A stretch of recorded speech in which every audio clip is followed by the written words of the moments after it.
on the screen. All that stuff is beyond me. Oh, like a kind of like a background. Oh, or you mean her profile, so it's not just a black screen if your camera's not on. Yes, right. Nice. Dom and Tiff entered the waiting room. Oh, fun. They're in this building. They work for the Missouri Botanical Garden. Yeah, in the Education and Sustainability Division. Yeah. Good morning, Dom. Hi, Tiffany. Hey, y'all. Hi. Thanks for being here. Of course. Thanks for having us. Yeah. Can you see this X on my screen, Freddie? I do not see an X on your screen, no. White thing in the middle of my screen that says this meeting is being live streamed. Got it. Yes, yeah, just hit OK. Good morning, Brandon. Wow. Hi. Now Brandon's got the right background going on.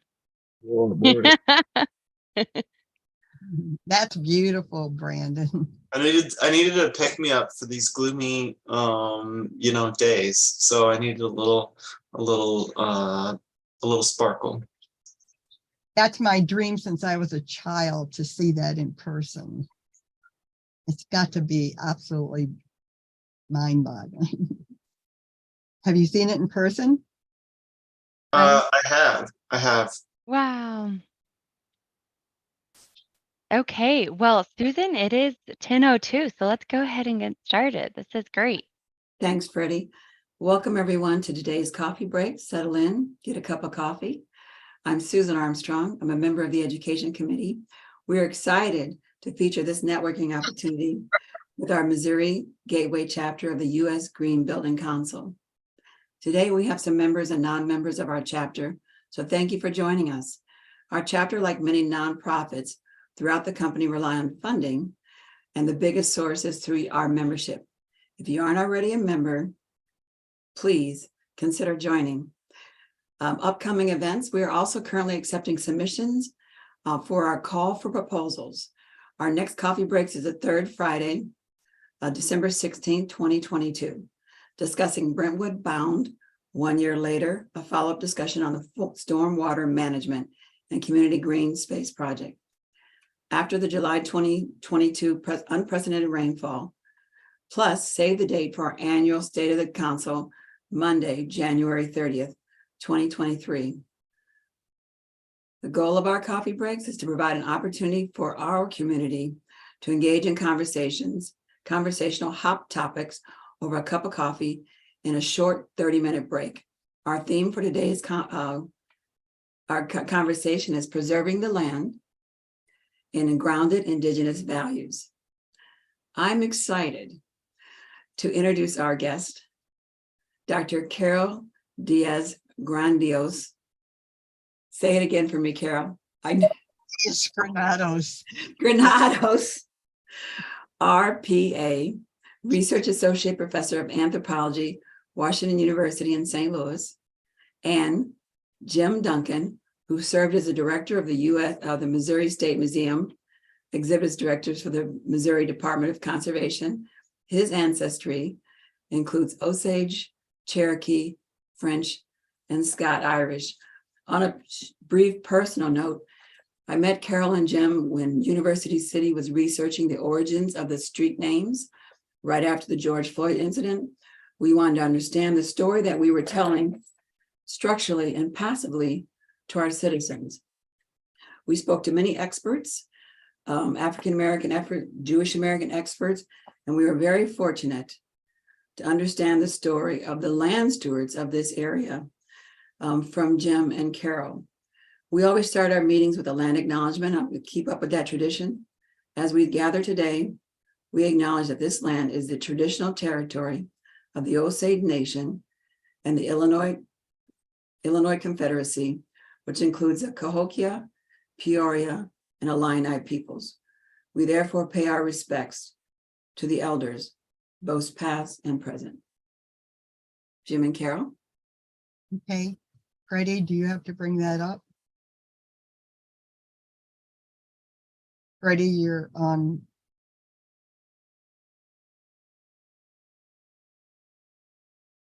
Next slide.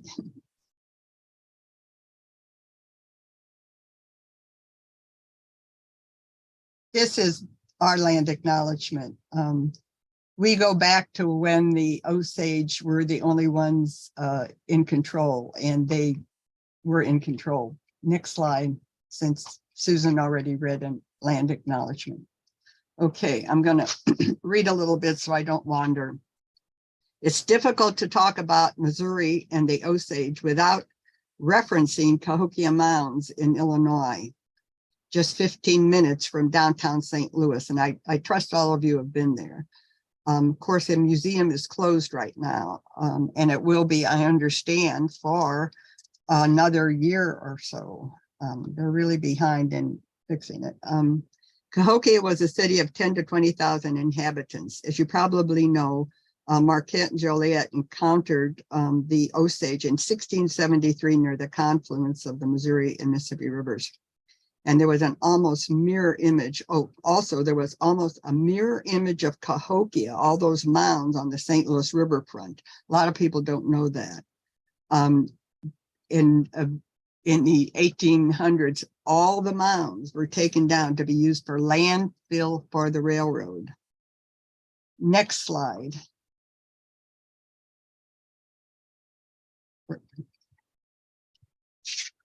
Sometime around 1150, CAHOKIA had its greatest population. And then after about 1200, probably due to a prolonged drought, the populations began to disperse.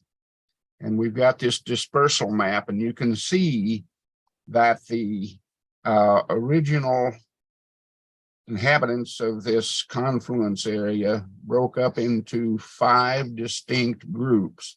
The Omaha and the Ponca, who went north and westward, were the Iowa, Nebraska, Okay. and then the Osage, which was probably the largest and the elite group, westward up the Missouri River Valley, along with the Kaw or the Kanza. And then down to the south was another group of the Osage, as well as the Quapaw or Arkansas. And these make up the 5 large cognate tribes, and their oral traditions that were collected in the 19th and very early 20th century tell about this confederation about 1,000 years ago. Okay, next slide.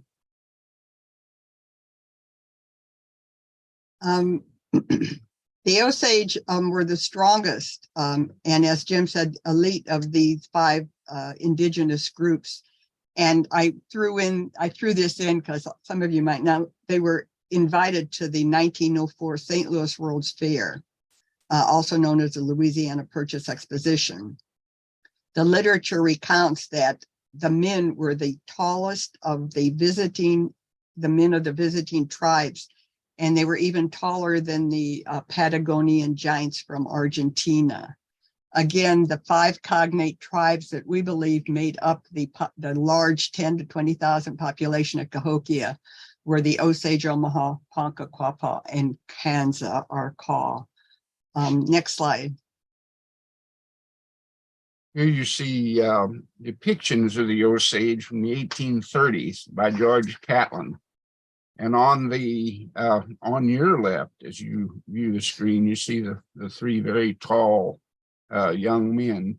And in typical Catlinite fashion, he did not show them fully armed, but normally he would also carry firearms, bows, arrows, quivers, etc. They were always well armed, and they were extremely warlike. But they never did fight the Europeans. They were strong, staunch allies of the French and then later on the Americans after the Revolutionary War. On the right is one of their principal leaders, Clermont, and he's holding a war club, which is decorated with dew claws of bison or buffalo. And they were the hunters of the southern buffalo herds as well as northern herds, strategically placed. Next slide. Okay, this map from the Osage Nation Historic Preservation Office shows the expanse of the Osage, including their origin out of the Ohio River Valley. So you can see how huge, how broad their influence was. You can plainly see that they were in control of a huge area of land. The little purple county here is where their reservation, they've been boiled down to this little Osage County in northern Oklahoma, and that is their reservation now, and their headquarters are in the town of CAHOKIA. Next slide. They were strictly a dichotomous people, and by this we mean that the women were the farmers. We've collected oral traditions amongst them for almost 30 years, and we found out directly from one of the elite women that men were not allowed to farm. So the women were the farmers.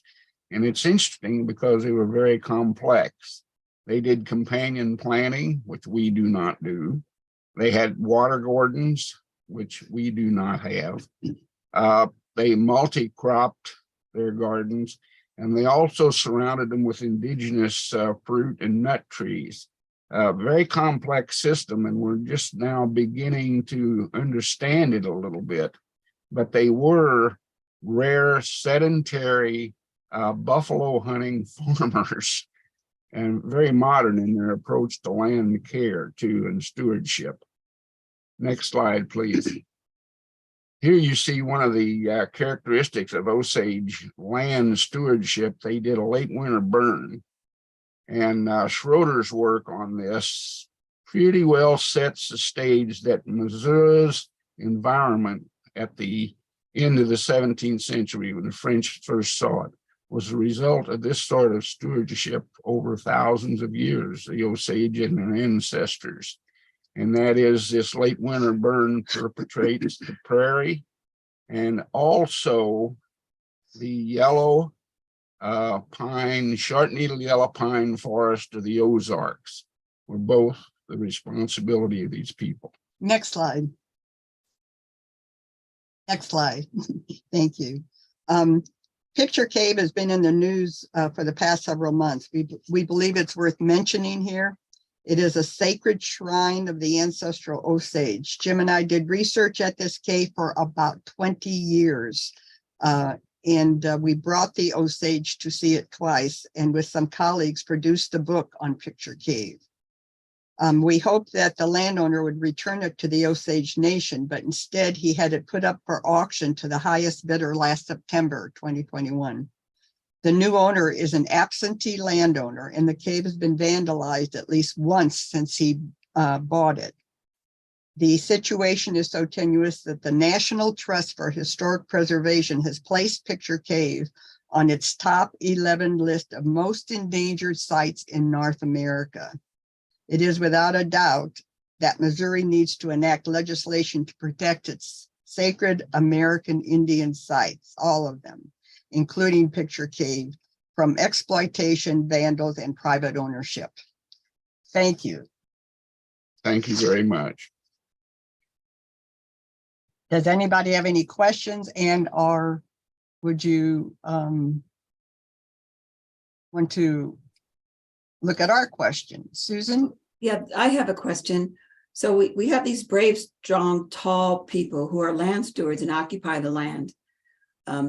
So I understand from previous conversations that in 1805 was a significant year for them. Jim, do you want to elaborate about the smallpox epidemic? 1805 smallpox epidemic. Yes, that was not the first one, Susan. They actually had an epidemic in the late 18th century, which destroyed the Omaha. It killed probably 90% of the Omaha.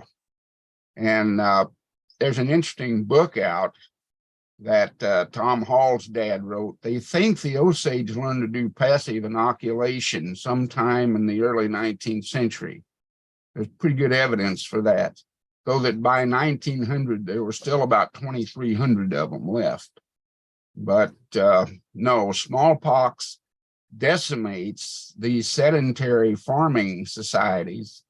The Mandan in 1837, same thing happened to them. And the reason is that they're not nomadic. They can't move away from the centers of the disease. And number two, their villages are usually very large and compact, and also sited on rivers or major streams where there's a lot of travel, particularly by Europeans. And in all honesty, we think the first really bad epidemics of smallpox were spread by that herd of hogs that DeSoto's army marched through Florida, of all things. So yes, that's been the bane of American Indian population since the Entrada. Any other questions? Yeah, so again, for the 5 million acres that the Osage were paid for the Missouri, state of Missouri, how much did they get per acre? 1/6 of 1 cent, Susan. Wasn't that something? And they have said several times, jokingly, but it's very serious, they would buy it back for a small profit. No, they said they would double their money, double their money back. But yeah, and somewhere in my junk, in my files, I've got a letter from the white hair, the Grand Chief, telling the President of the United States that he's given almost all of his land away, and they had no more to give. And of course, this was in 1808. So yeah, they've been shabbily treated, and the threat that was made to them, if they did not sell Missouri and the northern half of Arkansas, the United States would make war on them. And that was a territorial governor, a Kentuckian, who had been involved in the Northwest wars that dispossessed the Shawnee and all the Eastern Woodland people. So it was not something hollow. They fully intended to despoil the Osage either by warfare or by, acquisition of their property. So the Osage were intelligent enough to not start a war. And you could mention about the law they passed that no. Yes, my family was hidden. We're trash can Indians on both my father and my mother's side. It was illegal in Missouri because of Governor Lilburn Boggs' law. Indians could not live in the state of Missouri. So if you had an Indian mother, the first thing you did was tell everybody, oh, she's just a mixed blood. She's only a mixed blood. That's okay. And yes, Indians were forbidden to live in Missouri until recently. That law is still in the Supreme Court building in Jeff City. You can go down and actually see it. But Okay. it's Okay, anything else? Yes, I have a question. You mentioned the farming techniques. Can you tell us if there is a movement, a real action in terms of doing more research on that and actively incorporating that in today's farming techniques? I mean, we've gotten so far away from that approach. well, I'll do the best I can, Linda. We could do what they did. We have the technology. The women, being the farmers, tended their crops with a little bit more of a spiritual approach. I don't know how that would work with modern farmers, but let's just say this: if we don't consider the land as our mother, then we are in big trouble, because they at least could preserve their mother through their farming technology. And rather than get into the mechanics on these gardens, what they found at CAHOKIA, particularly on the edges of wetlands, there seems to have been a great deal of channeling but not for runoff, quite the opposite. They're channeling water in to surround these garden areas. We don't do that today. We have nothing, I mean, we don't provide that sort of permanent drainage because of the tilling, rotary tilling, et cetera, plowing. They didn't do this, and they're not tilling ground in crop rows, they're hilling. And I mentioned companion planting. That's been found to be very beneficial. Some of these food plants that they grew, and several of them are extinct because they domesticated what farmers refer to as weeds.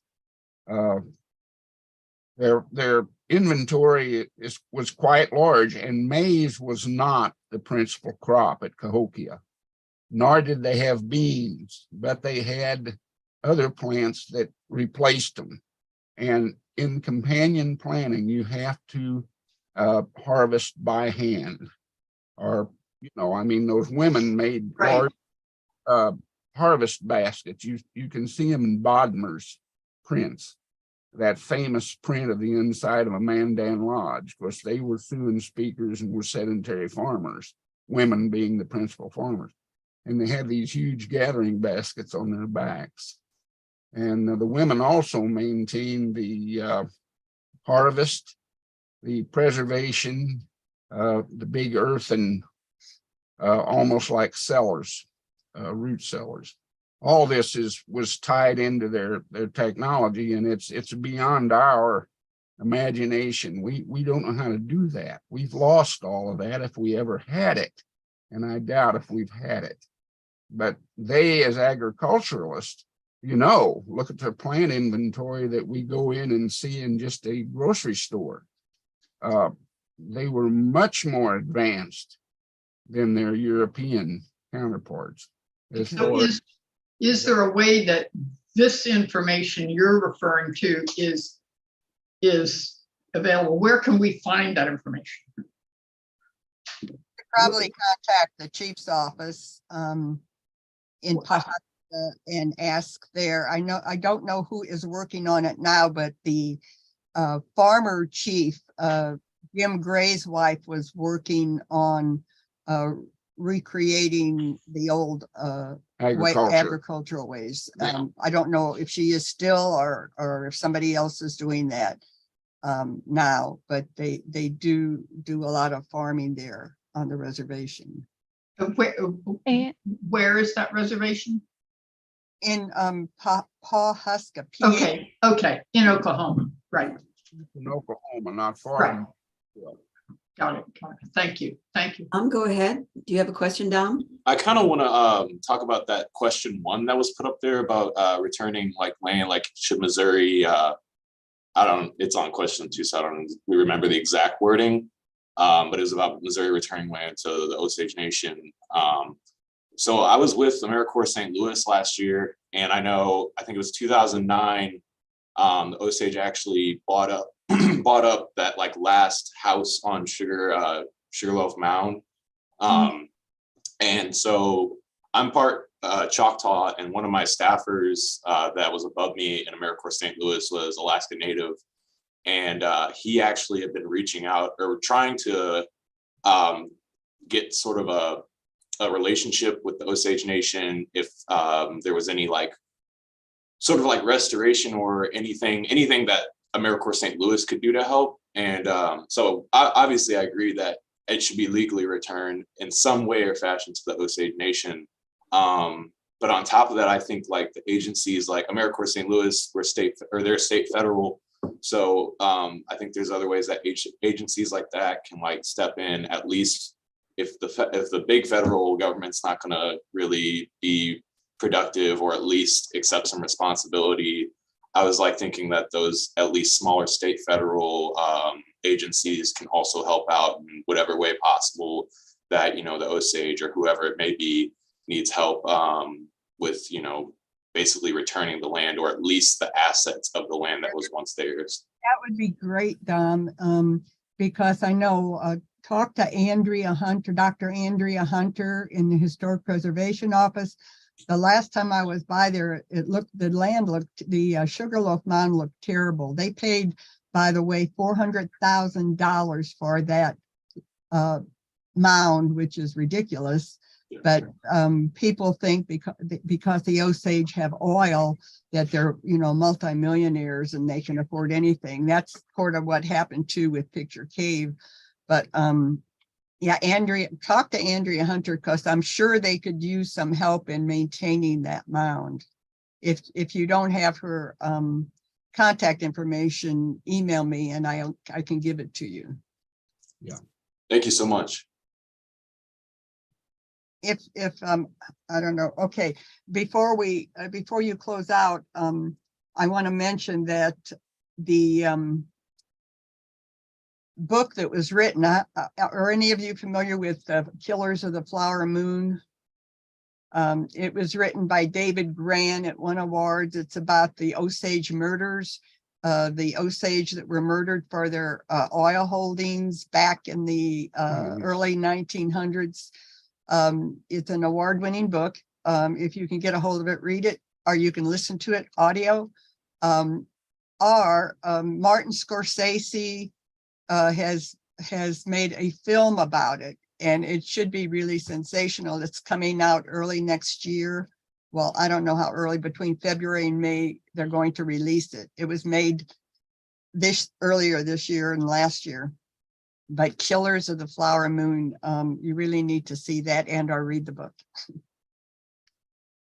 They used CAHOKIA as to film it, and they used the Osages themselves. So Scorsese did a marvelous job. Yeah, a lot of our friends and relatives down there are in the film, so we're anxious to see it. That's exciting. So the answer to question number 2, do we think that the Missouri legislation should include at least 2 voting members of the Osage Nation? I say yes. And then again, how do we make that happen? Because voting is power. You need to contact the chief's office, all of you, and tell them that you are much in favor of that and that they need to get on this, to stick with that and get that so that they have 2 voting Osages in the Missouri legislature, since they're all buried here, the ones that, their ancestors, and they certainly need to be represented. They are in the process of buying back their reservation today, but they are certainly interested in having some of Missouri, and it'd be much nicer to sell Missouri to them than the Chinese. And So one more thing, someone asked, if the Osage don't live in Missouri, how would that ideal move forward? Again, because it became illegal for an Osage native to be in Missouri.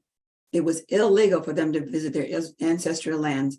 So the question how do we give land back to people we've decimated, cheated, pushed out of their land, and then made it illegal? That's the question. Well, I think wasn't it eventually struck from the books just recently? Just recently, and you can get a firsthand story on this by contacting the chief's office. Yes, they send a delegation up and the chief with the governor. But that's sad but true. Missouri is not a state to be proud of when it comes to American Indian relations, First Nation relations. They're just terrible. Which chief's office, or I guess online, what would be the website or the location? You go on to to contact the nation website, and the chief is okay. Jeffrey Standing Bear. He's a lawyer. We're crazy about him. He's a really sharp guy, nice guy, good guy. Yeah, he's very good. He should, if not him, his very close assistant, John Williams, would be able to help you, and just tell him that Jim and Carol sent you.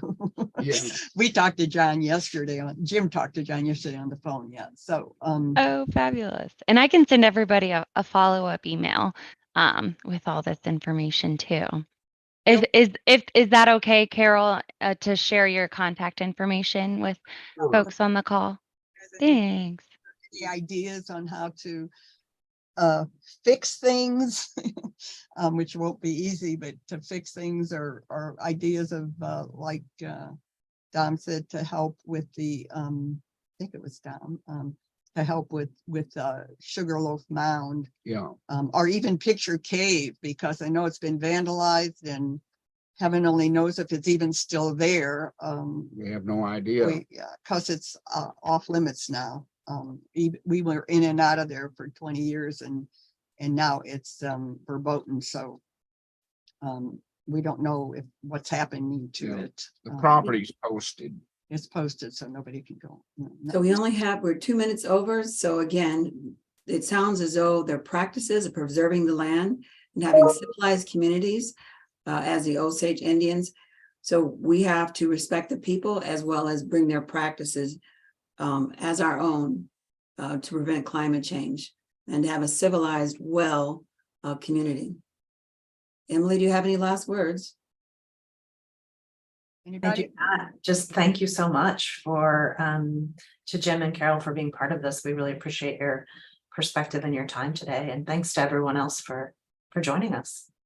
Thanks for having us. Okay, Thank you so much. Cassie, I can throw your question in an email to Carol. That sounds great. Thank you guys. Happy Friday. Take care. Thank you, Jim. Thank you, Carol. Bye. Bye. Bye-bye. Thanks for joining. Bye, Maxie.